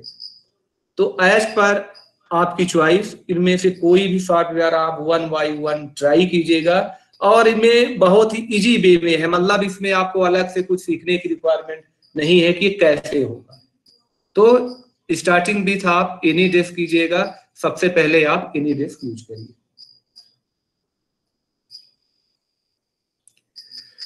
फिर होता क्या है कि हम लोग ऑनलाइन होते हैं तो इसकी कोई गारंटी है नहीं कि डाटा हमेशा सेफ रहे, मतलब कि डाटा की कोई गारंटी होती नहीं है। डाटा के बारे में 2 फार्मूला होते हैं जो हर आईटी इनेबल्ड व्यक्ति को जानना आवश्यक है कि जिस प्रकार से आइंस्टीन के अनुसार है कि ऊर्जा ना तो कभी नष्ट होती ना क्रिएट होती, उसका केवल रूप चेंज होता है, उसी प्रकार डेटा ना तो कभी नष्ट होता है और क्रिएट तो होता है लेकिन वो कभी भी नष्ट नहीं होता, डिस्ट्रॉय नहीं होता।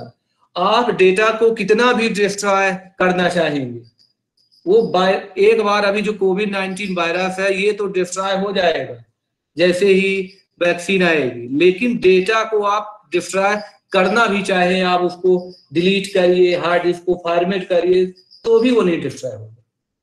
रीजन क्या है कि हमारे पास ऐसे सॉफ्टवेयर अवेलेबल है जिनके माध्यम से वो रिकवर हो जाता है। और दूसरा फार्मूला ये है कि डेटा कभी भी डिस्ट्रॉय हो सकता है, मतलब कि आपके लैपटॉप का, पीसी का डाटा कभी भी डिलीट हो सकता है, इसकी कोई गारंटी नहीं है, लेकिन डिलीट होने के बाद वो हर हाल पे आ जाएगा। तो सिक्योरिटी रीजन से आप हमेशा याद रखिए कि जब भी आप चाहते हैं कि आपकी पेन ड्राइव, सीडी, डीवीडी और हार्ड डिस्क या और जो भी दूसरे मीडिया हैं उनका डाटा कभी भी कोई रिकवर ना कर सके, तो उसके लिए आप सिंपली उनको फॉर्मेट डिलीट करने के बाद सीधे फिजिकली रूप से उनको तोड़ दीजिए। मतलब जब तक pen drive, CD, DVD, hard disk या दूसरे मीडिया जो भी माध्यम है फिजिकली रूप से डैमेज नहीं होते हैं तब तक वो बार बार रिकवर हो ही जाएगी। मतलब आपकी कोई पेन ड्राइव है, आपने ऐसे फेंक दिया उसको, यदि कोई दूसरा व्यक्ति पाएगा तो पेन ड्राइव में जितना डाटा है वो इन सॉफ्टवेयर से रिकवर होके वो पूरा आपका कॉन्फिडेंशियल डाटा भी उसके सामने आ जाएगा। तो हमेशा आपको ध्यान रखना है कि उन मीडिया को फिजिकली रूप से जितना डिस्ट्रॉय हो सके, डिस्ट्रॉय करने के बाद, नष्ट करने के बाद ही आपको फेंकना है। अब डाटा कैसे रिकवर होगा, तो इसका डेमो तो यहाँ पे नहीं हो सकता, इसका डेमो आपको अपने से ही देखना है, लेकिन ये गारंटी है कि इन ऐप के द्वारा आपका डाटा हर हाल पे रिकवर हो जाएगा। शर्तें लागू है कि ऊपर के जितने भी ऐप हैं ये सब पेड लाइसेंस के साथ आएंगे, मतलब ऊपर के ऐप का आप यूज लेंगे तो पूरा डाटा रिकवर होने के बाद, जो काफी ज्यादा टाइम टेकिंग है, 8-10 घंटे भी लग सकते हैं, वो डाटा की लिमिट पे डिपेंड है। आपके स्क्रीन के सामने एक मैसेज आएगा कि आपके ये पूरे डाटा रिकवर हो चुके हैं, नाउ पेड इतना अमाउंट, मतलब अब आप उनका लाइसेंस सॉफ्टवेयर यूज करिए तो वो डाटा आपके रिकवर हो जाएगा। लेकिन यदि आपका सिंपल डाटा है या 1 GB से कम है तो इन पेड सॉफ्टवेयर का जो फ्री ऐप अवेलेबल होता है, फ्री ऑफ कास्ट रूप में जो आप यूज लेते हैं, उसके माध्यम से भी वो इजीली रिकवर हो जाएगा। मतलब सिंपल डाटा आपका हुआ है डिलीट, तो इन ऐप के द्वारा बिना पैसे के भी डाटा आपका रिकवर हो जाएगा। लेकिन मान लीजिए कि आपकी पूरी हार्ड डिस्क ही डैमेज हो गई है, जिसमें 300 GB या टीबी का डाटा था, बहुत सारे ऑडियो थे, वीडियो थे, तो उस केस में फिर आप मान लीजिए कि दुनिया का कोई भी फ्री सॉफ्टवेयर आपकी मदद नहीं कर पाएगा। उस केस में आपको कुछ ना कुछ पैसा देना पड़ेगा। और पैसा किसको देंगे, इसके लिए आपके पास उपयुक्त जानकारी होनी चाहिए कि हम कौन से सॉफ्टवेयर यूज लें। तो इनमें से जो टॉप मोस्ट सॉफ्टवेयर है उनके नेम इस प्रकार है। आप डिस्क ड्रिल का यूज ले सकते हैं, टेनर शेयर यूज कर सकते हैं, डेटा रिकवरी विजार्ड यूज कर सकते हैं, जिसका मैंने यूज भी लिया हुआ है, बहुत बेहतर है ये। वाइज डेटा रिकवरी आप यूज ले सकते हैं, रिक्यूब भी आप यूज ले सकते हैं, अनफॉर्मेट है, एक्टिव अनइरेजर है, टेस्ट डिस्क है, एक्टिव बूस्ट डिस्क लाइट है। तो इनमें से आप कोई भी ऐप का यूज ले सकते हैं। और यदि आपके पास पैसे नहीं है या पैसे आप देना नहीं चाहते तो आप फ्री कास्ट सॉफ्टवेयर जो अवेलेबल है, जो नीचे लिस्टिंग में है, recovered it data recovery, free recover, PhotoRec, WinHex, PC inspector, तो इन ऐप का आप यूज लेंगे, लेकिन लिमिटेड फीचर्स के साथ ही डेटा रिकवर होंगे। और एक चीज और आपको याद रखना है कि डिलीट किया गया डाटा या धोखे से डिलीट हुआ डाटा या वायरस के माध्यम से, अटैक के माध्यम से जो डाटा हुआ है डिलीट, वो तो रिकवर हो जाएगा। लेकिन जो डेटा डैमेज हुआ है, डैमेज डाटा बहुत मुश्किल होता है रिकवर करना। और यदि आप चाहते हैं कि मान लीजिए कोई आपका डेटाबेस है, तो वो डेटाबेस का सब कुछ डाटा तो आपके सामने अवेलेबल है, लेकिन वो डैमेज हो चुका है, उसका सीक्वेंस डैमेज हो चुका है, या उसमें जो टेक्स्ट है वो नॉन रीडेबल है, या और भी कोई फॉल्ट है, तो फिर आपको इनमें से कोई सॉफ्टवेयर यूज नहीं लेना है। उसके लिए फिर पर्टिकुलर सॉफ्टवेयर के अकॉर्डिंग दूसरे ऐप आते हैं। हालांकि बहुत मुश्किल होता है कि डाटा यदि डैमेज हुआ है तो वो रिकवर हो, लेकिन डिस्ट्रॉय हुआ है तो रिकवर हो जाएगा, क्योंकि फर्स्ट रूल साइटी का ही होता है कि डाटा कभी डिस्ट्रॉय हो नहीं सकता।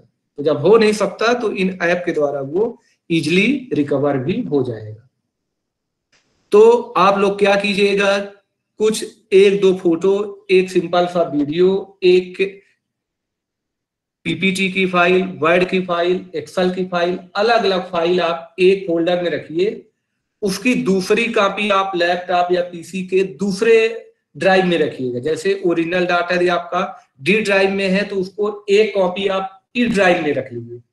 रखने के बाद पहले आप उस फोल्डर को हटा दीजिए, मतलब फिजिकली रूप से उस डाटा को आप डिस्ट्रॉय करिए। फिर इनमें से कोई भी ऐप का आप यूज लीजिए और उसके माध्यम से रिकवर करिए, और देखिए कि वो कैसे रिकवर हो रहा है और कितना रिकवर हो रहा है। तो ये गारंटी है कि रिकवर आपका डाटा हो जाएगा, लेकिन आप उसका एक बैकअप दूसरे ड्राइव में रख लीजिएगा। मान लीजिए कि यदि नहीं रिकवर हो पा रहा है, नहीं का तो प्रश्न ही हालांकि नहीं, लेकिन बहुत टाइम टेकिंग है।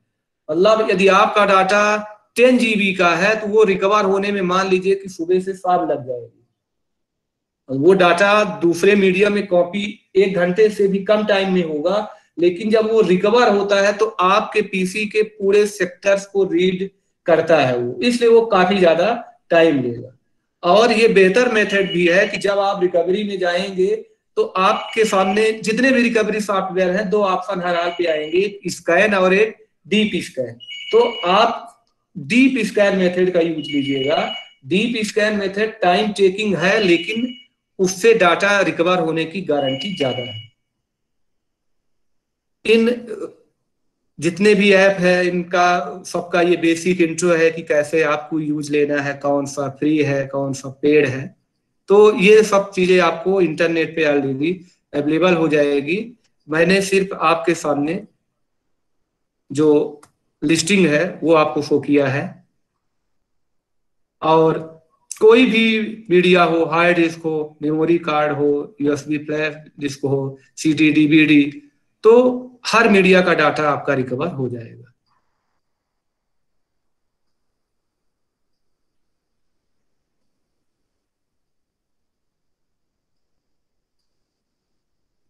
और अब अंत में हम देखते हैं कि जैसे आजकल काफी ज्यादा वेबिनार हो रहे हैं और सबसे ज्यादा प्रॉब्लम जाती है कि वेबिनार का सर्टिफिकेट कैसे बिना मैनुअल टास्क के, बिना कुछ भी टाइम स्पेंड किए ऑटोमेटिक सबके मेल पे आ जाए और ऑटोमेटिक हमारी ड्राइव में भी, ड्राइव अर्थात जो गूगल की ड्राइव है उस ड्राइव में ऑटोमेटिकली एक कॉपी स्टोर हो जाए, दूसरी कॉपी यूजर्स को सबमिट हो जाए।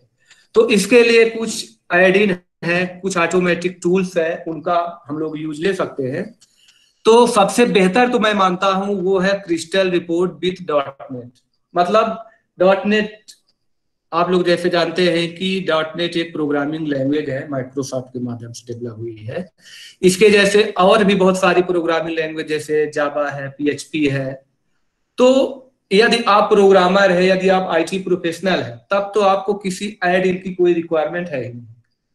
तब उस केस में आप क्रिस्टल रिपोर्ट यूज करेंगे और आपकी जो प्रोग्रामिंग लैंग्वेज है .NET, PHP, जावा, उसके माध्यम से आप उस सर्टिफिकेट की डिजाइनिंग से लेके सेंडिंग तक की जो कोडिंग है या डेवलपमेंट टास्क है वो आपको देखना होगा। तो नंबर 1 मेथड है सिर्फ IT प्रोफेशनल के लिए, क्योंकि यदि आप IT प्रोफेशनल हैं तो आप बेहतर वे में ये सब कुछ देख लेंगे। लेकिन मान लीजिए कि आप लोग ज्यादा IT प्रोफेशनल नहीं है और आप चाहते हैं कि बिना किसी कोडिंग के, बिना किसी एक्स्ट्रा एफर्ट के ये सब कुछ काम हो जाए, तो वैसे तो बहुत सारे सॉफ्टवेयर है, बहुत सारे चाइनीज सॉफ्टवेयर है, लेकिन उन सॉफ्टवेयर को आप पहले देख लीजिए कि वो चाइनीज है या चाइनीज नहीं है, या किस कंट्री का है, रिप्रेजेंटेशन क्या है, वो भी आपको देखना होगा। क्योंकि रिस्क फैक्टर इसलिए है यहाँ पे कि ये जो भी ऐड इन सॉफ्टवेयर है या ऑटोमेटिक सॉफ्टवेयर, ये आपके गूगल फॉर्म और गूगल ड्राइव के साथ अटैच होंगे। तो जब अटैच होंगे तो यदि वो अनवांटेड सॉफ्टवेयर है, वायरस भी यदि उसमें है, तो वो आपके गूगल ड्राइव में जितना डाटा है सबको हटा भी सकता है। तो इसलिए मैं आपके सामने 2 ऐसे ऐड इन लाया हूं जो गूगल के द्वारा सर्टिफाइड है। मतलब सर्टिफाइड इसलिए है कि ये गूगल के प्ले स्टोर में अवेलेबल है, मतलब नॉर्मल प्ले स्टोर में नहीं, जो गूगल का एथेंटिक मार्केट है उसमें आपको ये दोनों ऐप अवेलेबल है। तो इन दोनों ऐप की गारंटी ये है कि बिना किसी सिक्योरिटी रिस्क के आप इनका यूज ले सकते हैं। हालांकि जब इन दोनों का इंस्टॉलेशन आप देखेंगे तो आपकी इच्छा होगी कि दोनों का यूज ना लें, क्योंकि दोनों ही मैसेज देते हैं कि मैं आपकी गूगल ड्राइव का हर एक डाटा देखूंगा, एक्सेस होगा और उसको डिलीट, एडिट, मॉडिफाई जो भी चाहेंगे यो, तो ये इन दोनों ऐप के माध्यम से हो सकता है। तो हालांकि ये इनके माध्यम से जो वार्निंग है वो पहले ही आ जाती है। तो टेस्टिंग के लिए सबसे पहले आप इसको उस ईमेल आईडी में यूज करिएगा जिसमें आपके ज्यादा कॉन्फिडेंशियल डाटा या कॉन्फिडेंशियल फॉर्म, आपके पर्सनल डाटा ना हो। मतलब एक कोई दूसरी ईमेल आईडी में आप इनका यूज करिए। तो 2 आईडी आपको यूज करना है, सर्टिफाई EM और ऑटोकैट। तो इन दोनों में डिफरेंस ये है कि आपकी रिक्वायरमेंट क्या है। यदि आपकी रिक्वायरमेंट ये है कि आप ऑनलाइन क्लास लेते हैं जैसे, या ऑफलाइन भी क्लास लेते हैं, तो दोनों ही वे में आप यदि चाहते हैं कि ऑनलाइन वे में स्टूडेंट्स का एग्जामिनेशन हो, वहीं पे रिजल्ट आ जाए और वहीं पे हम उनको सर्टिफिकेट भी दे दें।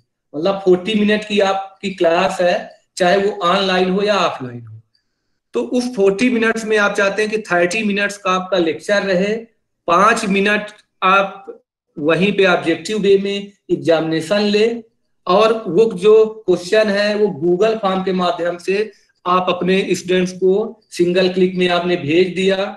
भेजने के बाद आपने 5 मिनट उनको टाइम भी दे दिया कि आपके पास इतना टाइम है। उन्होंने ऑब्जेक्टिव के जितने क्वेश्चन है उसको अटेम्प्ट किया, सबमिट किया, सबमिट करने के बाद आप चाहते हैं कि उसी टाइम पे उनका रिजल्ट भी शो हो जाए और सर्टिफिकेट ऑटोमेटिक वहीं पे सेंड हो जाए, तब इस केस के लिए बेहतर होता है आपका सर्टिफाई ईएम, क्योंकि ये ज्यादा बेहतर वर्क करता है गूगल फॉर्म के साथ। बाई डिफॉल्ट इसका नेचर होता है कि ये जिस गूगल फॉर्म के साथ लिंक होगा उस गूगल फॉर्म को सबमिट करते ही यदि आपने जो सर्टिफिकेट फिक्स किया हुआ है उस पार्टिसिपेंट के ईमेल पे ऑटोमेटिक सेंड हो जाएगा। हालांकि ये जो फीचर्स है इसको आप चाहें तो ये डिसेबल भी हो सकता है और आप चाहें तो मैनुअली 1 बाय 1 लोगों को सर्टिफिकेट जा सकता है। लेकिन जब आप 1 बाय 1 भेजेंगे और मान लीजिए 100 बच्चे आपकी क्लास में है तो वो तो कोई बेहतर मेथड है नहीं कि 1 बाय 1 मतलब 100 बार आप क्लिक करें। आप चाहेंगे कि बस आपने एग्जामिनेशन के जो क्वेश्चन है वही क्लास में बैठे ही आपने डिजाइन किया, डिजाइन करने के बाद गूगल फॉर्म को आपने सर्टिफाई ईएम से लिंक किया, लिंक करने के बाद सीधे आपने जो लिंक है उसको स्टूडेंट को भेजा, स्टूडेंट ने आंसर दिया और उसको वहीं पे रिजल्ट भी मिल गया और सर्टिफिकेट भी मिल गया। इसको आप वेबिनार के रूम में भी यूज ले सकते हैं, लेकिन ड्रॉबैक यही है कि यदि इसको आपने ऑटो मोड में सेट किया हुआ है तो आपके पास जो लिंक है वो लिंक आप जितने लोगों को बांटते जाएंगे उनके माध्यम से फॉर्म आते जाएंगे और फॉर्म सबमिट होगा और ऑटोमेटिक सबको सर्टिफिकेट भी मिलता जाएगा। मतलब जैसे एक वेबिनार में 100 लोगों ने यदि पार्टिसिपेट किया और वो लिंक यदि हमने सर्टिफाई ईएम के माध्यम से 100 लोगों को भेजा, यदि उन 100 लोगों ने आगे जितने लोगों को भेजा होगा उन लोगों को सर्टिफिकेट बिना किसी रजिस्ट्रेशन के ऑटोमेटिक मिलता जाएगा और हमको मालूम भी नहीं होगा। हम सोचेंगे कि हमने केवल 100 लोगों को सर्टिफिकेट दिया, लेकिन वो आपका ओरिजिनल सर्टिफिकेट 1000 लोगों तक या 1 लाख तक जो भी शेयर होता जाएगा वो आएगा। तो इसलिए जब आप इस फीचर्स का यूज ले तो आपको ध्यान रखना रहे कि इसको कब ऑन रखना है और ऑन होने के बाद बहुत जल्दी जितना पॉसिबल हो उसको आप ऑफ करिए। तो ये दोनों फीचर्स ऑन और ऑफ का जब आप गूगल फॉर्म में जाएंगे वहीं पे अवेलेबल हो जाएंगे। फिर दूसरा जो हमारे पास एक और अल्टरनेटिव है सर्टिफाई ईएम का वो है ऑटोकार्ट। तो ये बेहतर होता है गूगल शीट के साथ और गूगल फॉर्म के साथ। इसमें बेसिक 3 फैसिलिटी होती है। एक होता है मैनुअल जॉब रन, मतलब जब आपके द्वारा एक सिंगल क्लिक किया जाएगा तो उसी टाइम पे सर्टिफिकेट आपके गूगल ड्राइव के फोल्डर में सेव होगा और जितने पार्टिसिपेंट है उनकी वैलिड ईमेल आईडी में ऑटोमेटिकली सेंड हो जाएगा और रिसीप्ट आपके सामने आ जाएगी कि इतने लोगों को सर्टिफिकेट जा चुका है। दूसरा ये है कि आप इसको एज ए ट्रिगर भी यूज ले सकते हैं। ट्रिगर का मतलब ये हुआ कि जो ऑटोमेटिक हो, तो मतलब जैसे ही फॉर्म कोई सबमिट हुआ तो ऑटोमेटिक आ जाए, या आपने टाइमिंग में रख दिया है कि हर 3 घंटे बाद ऑटोमेटिक भेजता रहे या हर 1 दिन बाद ऑटोमेटिक भेजता रहे, तो जो भी टाइम स्लॉट आपने रखा है उसके अनुसार ऑटोमेटिक जाएगा। साथ में फॉर्म के सबमिट होने पे भी ऑटोमेटिक जाएगा। तो बेहतर ये है कि आप फॉर्म के साथ और टाइमिंग के साथ जो ट्रिगर है इसको हमेशा डिसेबल वे में यूज करिए, मतलब इनेबल मत करिए और मैनुअल जॉब रन की जो फैसिलिटी है उसका यूज करिए। ये बहुत सिंपल और बहुत यूजफुल होगा जब हम लोग वेबिनार का सर्टिफिकेट भेजना चाहेंगे, क्योंकि ये बहुत इजीली अटैच होता है आपके गूगल शीट के माध्यम से। शीट में क्या है, जैसे मान लीजिए 100 लोगों का रजिस्ट्रेशन है, रजिस्ट्रेशन फॉर्म के माध्यम से वो शीट आपको ऑटोमेटिक मिल गई, फिर उसमें आपको कुछ लिखना है, कुछ एडिट मारना है, वो भी हो गया एडिट, और एडिट करने के बाद लास्ट में आप इस ऐप को उस गूगल शीट के साथ लिंक करिए। तो बहुत इजी है, मेल मर्ज के जैसे। इसका मैनुअल भी अवेलेबल है ऑनलाइन, तो इसके माध्यम से सर्टिफिकेट ऑटोमेटिकली सेंड होंगे। लेकिन जो प्री डिफॉल्ट टेम्पलेट है आप उनका भी यूज ले सकते हैं, लेकिन बेहतर यह है कि आप अपने लिए जो टेम्पलेट है तो आप अपने टेम्पलेट का यूज लीजिए और उस टेम्पलेट में सर्टिफिकेट जाए, और दोनों ही ये ऐड इन है, ये गूगल फॉर्म के साथ इजिली अवेलेबल हो जाएगा। जैसे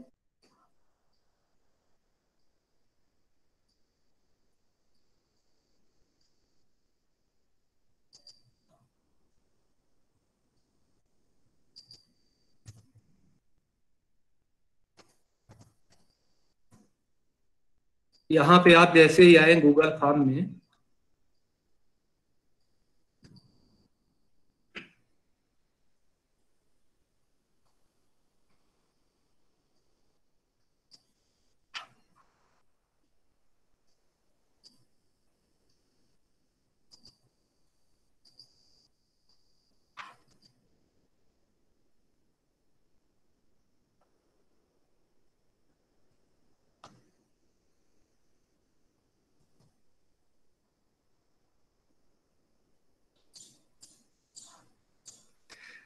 ये देखिए, यदि आपके आईडी में सर्टिफाइड ईएम ऑलरेडी इंस्टॉल्ड है, जो बहुत आसानी से इंस्टॉल्ड हो जाएगा, तो जब आप गूगल फॉर्म में जाएंगे तो ये ऐड इन्स के रूप में यहाँ पे अवेलेबल रहेगा।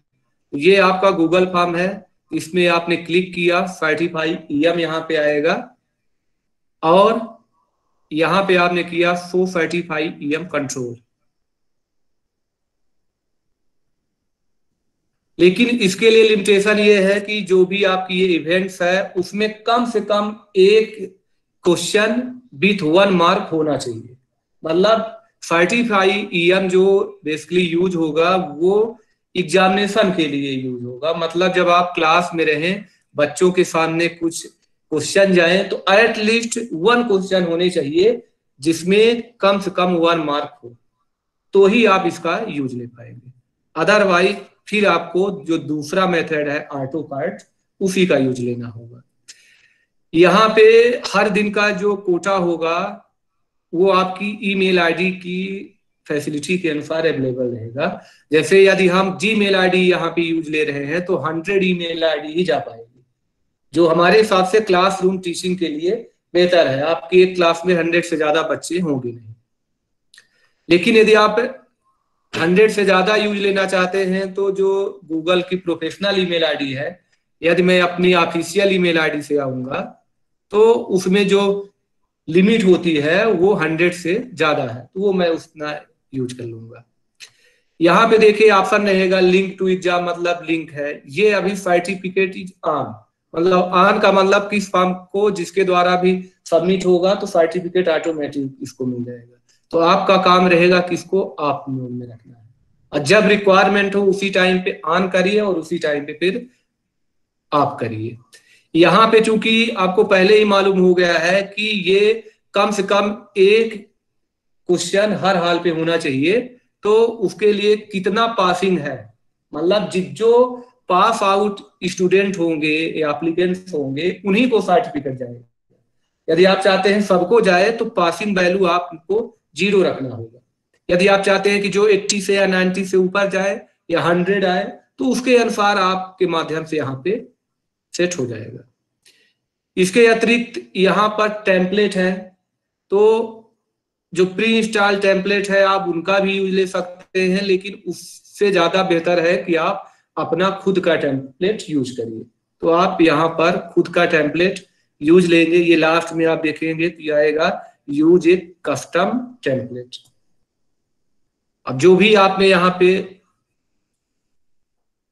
टेम्पलेट है उसका आप यूज लीजिए, सेलेक्ट न्यू फाइल या ऑलरेडी जो है, बस ये एक बार की सेटिंग होगी और बहुत आसानी से आप देख देंगे। तो हमारे हिसाब से सबसे पहले आप इन दोनों का यूज करिए, और जैसा मैंने आपको स्टार्टिंग में ही बताया है कि चाहे टीचिंग हो कि लर्निंग हो, सबसे बेहतर होता है सेल्फ स्टडी। सेल्फ स्टडी से मतलब उत्तम दुनिया में कोई दूसरी मेथड नहीं है। लेकिन आजकल सेल्फ स्टडी का एक और अल्टरनेटिव दूसरा नाम जो हम लोग बोलते हैं वो है गूगल, या गूगल के जैसे दूसरे ही ऑनलाइन टूल्स।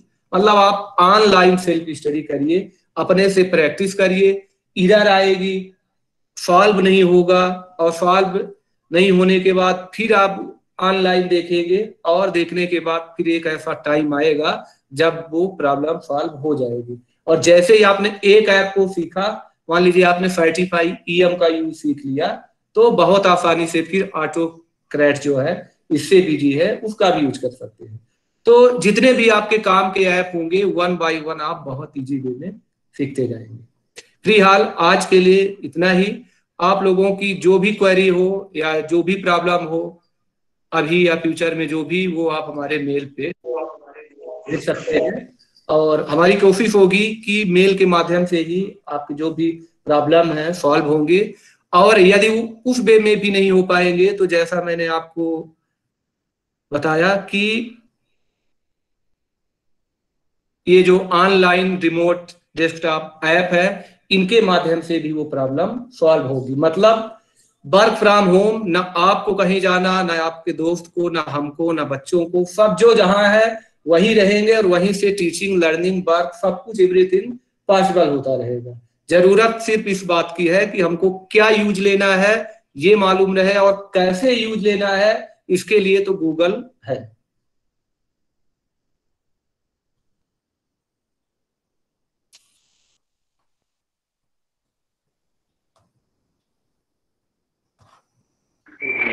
गौतम सर, बहुत बहुत आपका धन्यवाद। मुझे पता है कि आपके पास समय कम है, फिर भी मैं कि कुछ क्वेश्चंस जो हमारे पार्टिसिपेंट को पूछने हो हमारे गौतम सर से, आप कुछ क्वेश्चंस पूछ सकते हैं। Hello sir. Hello sir. हाँ, आप पूछिए पूछिए। हेलो सर, आपको मेरी आवाज आ रही? हाँ सर, आपने बताया जी डाटा मैडम। रिकवर कैसे कर सकते हैं।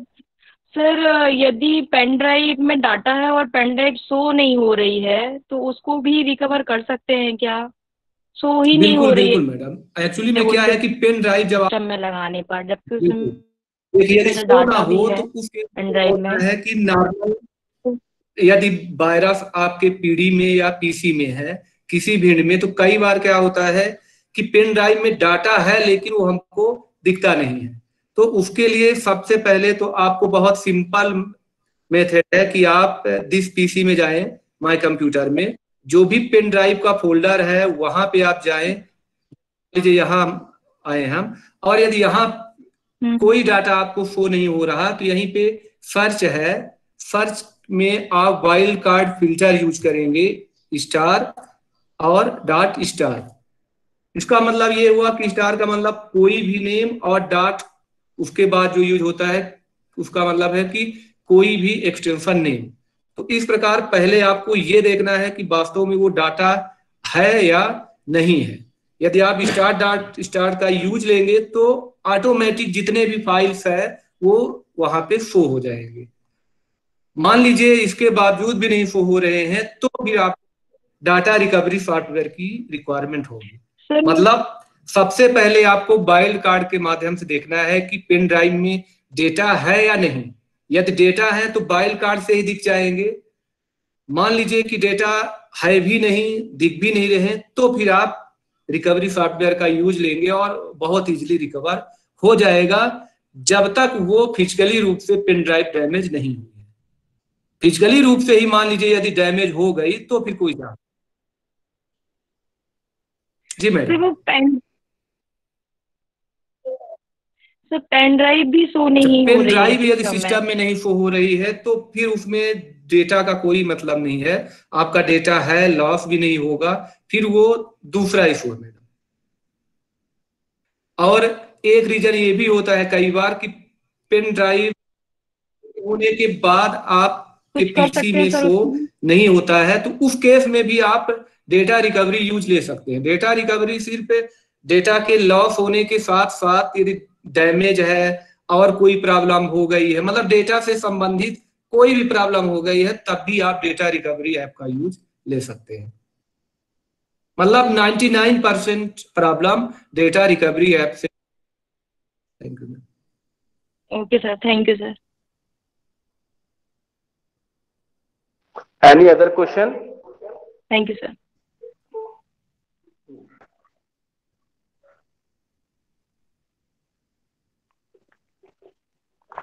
गौतम सर, प्रशांत बताइए। सर, मैं कुछ कहना बिल्कुल चाहती हूँ पूछिए। आपसे। सर गौतम सर बताइए, बट सर बहुत अच्छा था और काफी सारी चीजें उन्होंने क्वेरी। तो सर हम लोग जब लैब वर्क करेंगे उसके बाद थोड़ा सा टाइम दीजिएगा सर के बाद में क्वेरी करने का। बिल्कुल, मैं सर का मेल नंबर आप लोगों को भेज दूंगा, आप मेल पे अपनी चीजें उनसे पूछ सकते हैं। Thank you sir. Okay okay okay okay sir, thank you. Gautam sir, इस बहुत ज्ञानवर्धक लेक्चर के लिए आप टीचर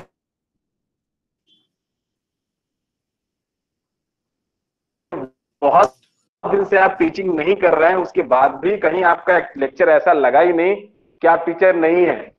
आपने बिल्कुल जैसे टीचर पढ़ाते हैं बिल्कुल उसी ढंग से पढ़ाया है। मुझे लगता है कि हमने आपकी पुराने दिनों की यादें आज फिर से ताजा कर दी हैं।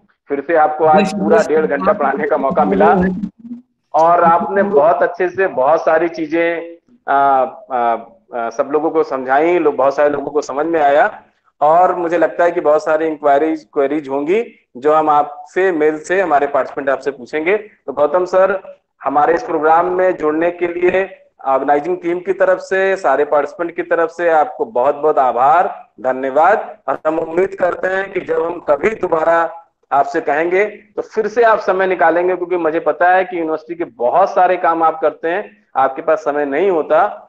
लगातार वीसी सर के वेबिनार, यूनिवर्सिटी के बहुत सारे डिपार्टमेंट्स के वेबिनार को आप हैंडल करते हैं, उसके बाद भी आपने हमारे लिए समय निकाला।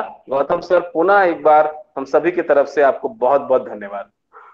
Thank you sir. Thank you, sir. Thank you, Gautam sir. Thank you, sir. Nice to meet you. Thank